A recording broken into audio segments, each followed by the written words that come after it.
Hello again, it's Brett Landon. I had a previous video that I posted about the strength of fiberglass, but that was on a boat.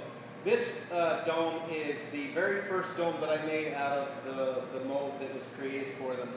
It was a prototype. It was done to be able to test the process, which was resin infusion, which is under vacuum, and resin gets injected into it and it spreads throughout the fiberglass that's in it.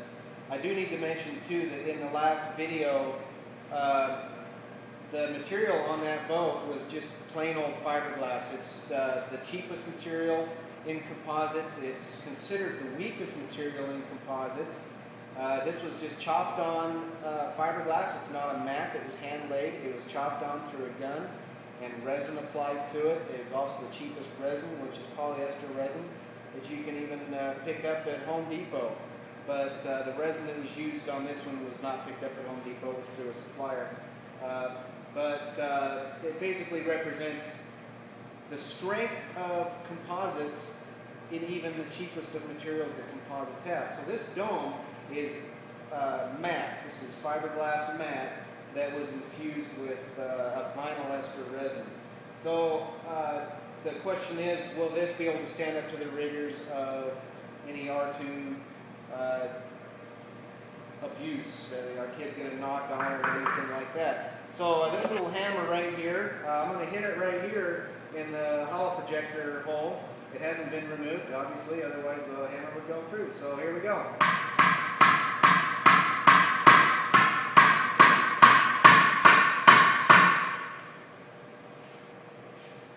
Hey, look at that, it's all clean now. Just made a few marks, was all, no big deal. That was the flat end, let's go the round end.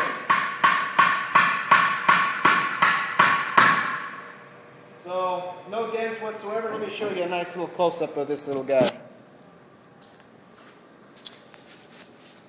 There it is, nice and shiny, no big deal. Very good stuff.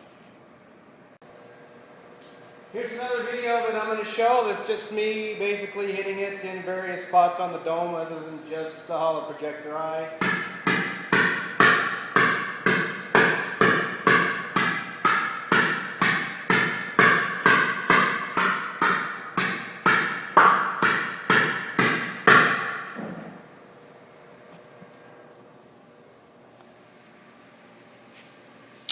Little tiny bit of a dent right there. That's the only one. Look at that. Look at that. Maybe a few little tiny marks. A little bit of Scotch Brite. Little silver leaf rub and buff. I think we're good to go.